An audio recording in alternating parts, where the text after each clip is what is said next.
Thank you, sir. Good. Can everybody hear me okay?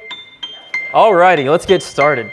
It was Christmas, 1989. My brother, my sister, and I had a big present waiting for us under the Christmas tree.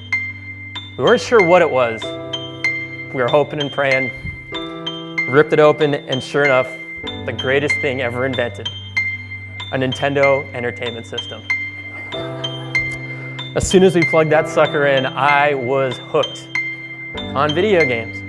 For the next 20 years of my life, I dedicated thousands upon thousands of hours to playing games. It's just something that really became part of who I was.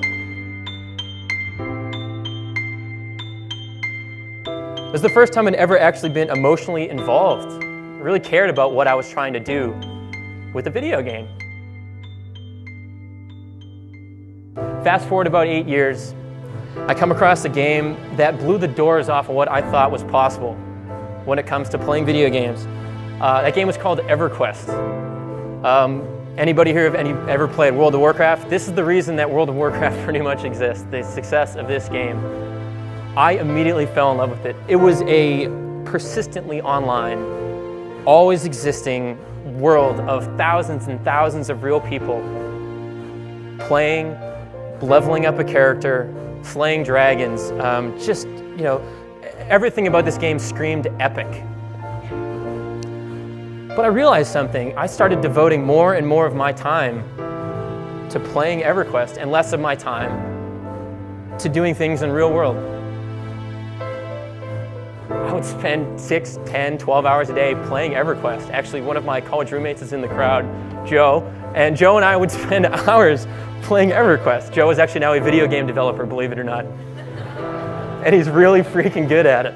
But anyways, back to EverQuest. I realized something. I was focusing and spending all of my time to building a video game character. And as a result, my personal well-being was just falling by the wayside.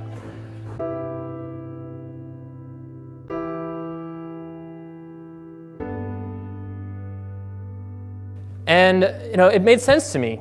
Real life started getting dull. I could spend 6, 10, 12 hours at a time building a character that could do anything. And it's one of those things that it didn't hit me. I didn't realize how bad things were getting until one day, fate intervened, and this is the second moment of my life I will never forget. I was playing EverQuest on a computer I had built myself, and the motherboard fried on my computer, and I didn't have enough money to fix it.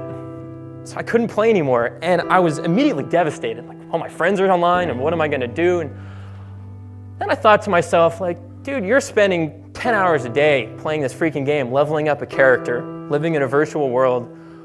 What if you start devoting that time to leveling up yourself?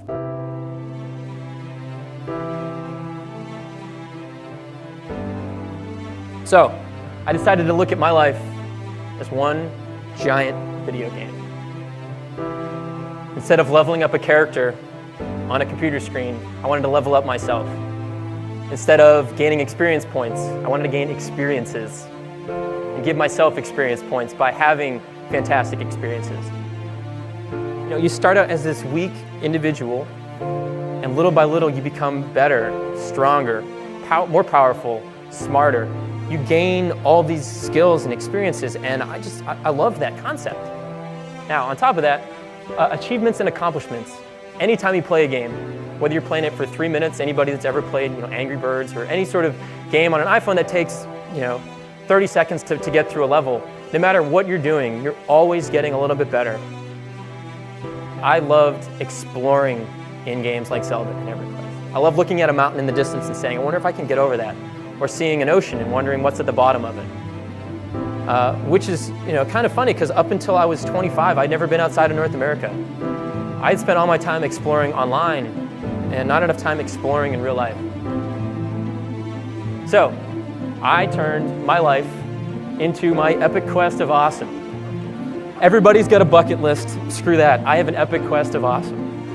That's the video game that I created for myself. I wanted to take you through some of the stuff that I have done over the past 18 months. Here's a picture of my friend Cash and I. Cash was my buddy since first grade. We were in Cub Scouts together. We played Zelda together. We played EverQuest together. And Cash convinced me about 18 months ago. He said, let's go to Peru. And I said, you know what? I'm in.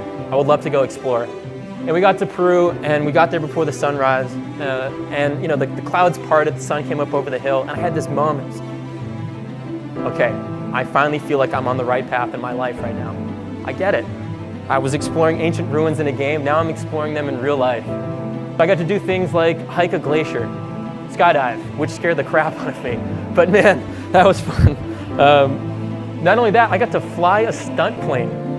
Yeah, not even just like sit in the back and watch somebody else do loop. I got to freaking fly that thing. It's kind of tough to see, but that's me doing one-handed push-ups in a tuxedo out in front of the Monte Carlo in Monaco. At 3 in the morning, after gambling for 6 hours and having 1 or 2 shaken not stirred martinis.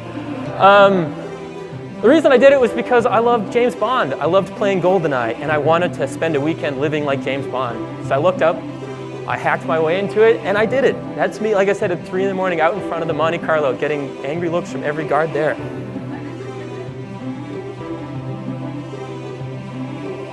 Now, I'm not telling you all these things to brag and say, hey, look at all the cool stuff I've done. I'm telling you these things because I want to show you what's possible when you live a life deliberately. What I mean by that is I've dedicated the last 3 years of my life to this list and crossing things off of it because that's what makes me feel alive. A lot of people have come to me and said, Steve, if you're always crossing things off of a list, what's next? You know, how do you live in the moment? And I said, I don't know any other way other than crossing things off the list. That's how I live my life through video games, and that's how I'm living my life now, and I freaking love it. I love being able to cross things off the list and know what's next. So, I challenge you today to 3 things. First being, I want you to decide what kind of game you want to play. For me, it was an adventure game because I love exploring. So all of my adventures involve fitness or traveling. For you, it might be cooking or dancing. Maybe it's learning a new language, starting a new company. Whatever it is, decide what game you want to play. Pick things that make you feel alive. After that, I want you to determine your levels.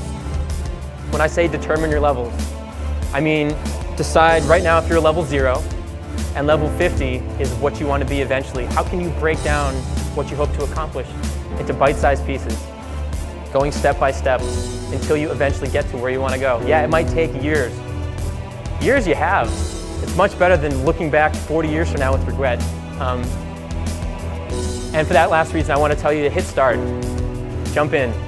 You know, I realized, I'm fortunate that I realized this at the age of 25 instead of 45 or 65. That tomorrow never happens and eventually never comes. You know, if there's something you've always wanted to do, stop putting it off. And start looking at life through the eyes of, you know, if you are a gamer, why do you play them? What can you apply from that to your life?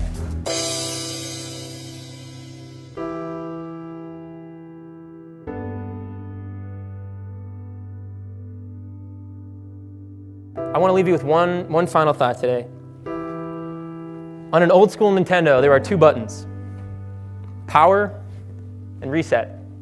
In life, we have 2 buttons.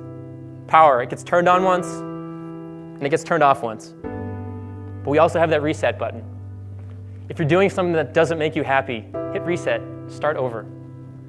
If you're trying to lose weight and you failed in the past, who cares? Hit reset and start over. If you're playing a game that sucks, change the game.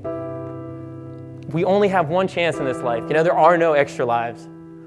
There are extra lives in video games. There are no extra lives in life. So I encourage you to do everything you can to live this one with as much passion and passion and desire and finding all the things that make you happy. Live the life that way, and you will look back years from now and say, I'm glad I did that. You know, you weren't collecting stuff. You were collecting experiences. And those are the things that you can look back on. So, wish you good luck. Game on. Thank you.